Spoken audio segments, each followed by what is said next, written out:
is the inner sphere. Thousands of planets colonized by humankind. Once it was united under the Starling.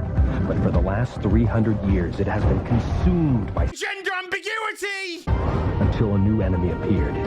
Mysterious invaders known as current-day Californian shit! Powerful and ruthless, they struck like lightning, attacking every sector at once.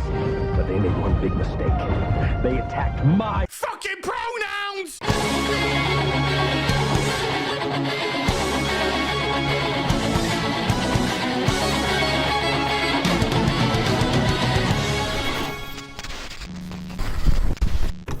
In order to explain the current ownership situation with the Battletech MechWarrior franchise, I'd need a flowchart the size of 3 Gorges Dam, which is appropriate considering it's crumbling like a Ritz cracker before our bleary eyes. But make a valiant attempt to follow all the same. A company called FOSSA invents Battletech. Another company with a stripper name, Harmony Gold, sues the sack off of FOSSA, and they go out of business. Consult my Battletech Harmony Gold rant for further extrapolation on the resultant tism. But by the time Battletech bites it, the franchise is far more than a mere mech game played on tabletop. They got the Battletech RPG, Battletech action figures, Battletech Saturday morning cartoons, Battletech comics, Battletech books, the MechWarrior, Mech Commander, and Mech Assault video game franchises. They put the picture's name on everything. It's no exaggeration to say Warhammer stole Battletech's business model just like they swiped their entire IP from everyone else, which is weapons grade ironic given the subject of this video, but take firm hold of your testes and bear with me, boys. With so many spin-offs, what followed was an outright auction of the entire Battletech franchise. Topps took the tabletop and print rights, while Microsoft owned any and all video game incarnations of the franchise, meaning that yes, as we suffered through suck-ass exclusive after exceptionally suck-ass exclusive on the Xbox Series X, we could instead be enjoying a AAA Battletech game instead, if and only if Microsoft hadn't invented an all-new phylum of fecklessness. But it's in this connection that it becomes complicated. Microsoft and Topps couldn't find their own crank with a hand-drawn map, and so expressed disinterest in continuing either franchise themselves, and so off to licensing land it went, where it inevitably landed in the hands of the lowest bidder. On the video game side, welfare developer Piranha Studios, and for absolutely everything else, tabletop, books, comics, etc. ad infinitum, a morally and often financially bankrupt coven of coprophages.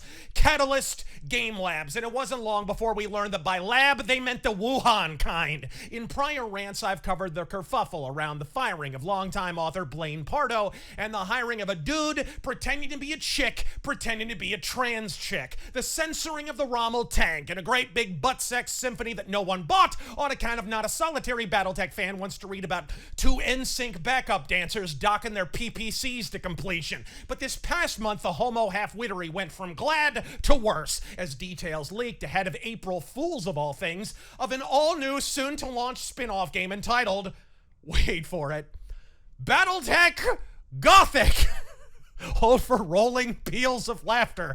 And while there was an initial influx of cavernous cope on the interwebs that argued it was only an April Fool's joke, I explained almost immediately that it seemed awfully elaborate for a lark. And sure enough, by week's end, Catalyst quietly confirmed its existence. The Battletech Gothic box includes everything you need to dive into this primal universe.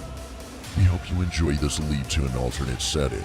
There'll be more such themed box sets in the future, exploring other possibilities.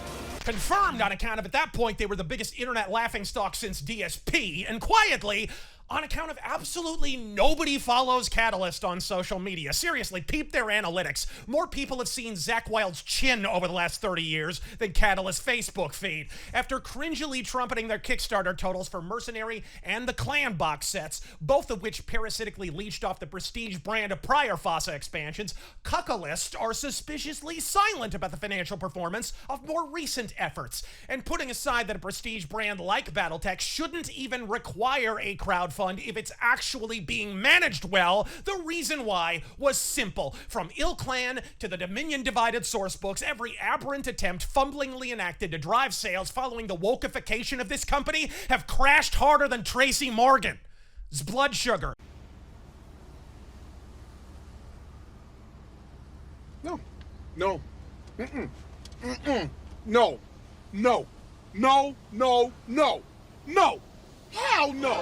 No! Look, watching Battletech play Keeping Up with the Chaos Marines is more depressing than Grave of the Fireflies. Warhammer, whatever its virtues, never would have even existed without Battletech pioneering its place in the market. It's like watching Elvis cut a Blink-182 cover album, and all this is after Games Workshop all but walked up to Catalyst headquarters, handed them the ball, and walked them to the goal. In the wake of female Space Marines and the onset of Wokehammer, Battletech could have claimed more of the market than they have since the 90s by merely not taking a dump in their dungarees. Instead, they doubled down on the dipshittery, firing writers for being too political, while continuing to employ pinkos who are anything but quiet about their Bernie Broshevism on anti-social media, alienating entire sections of their vanishing audience until now. Here we sit, in summer of 2025, watching Temu Warhammer breach the Battletech perimeter as Catalyst get laughed clean off the internet all the while. Leave it to a game called Gothic to engage in self-harm. Look, I explained this in my Support Battletech Not Catalyst rant, but the simple fact is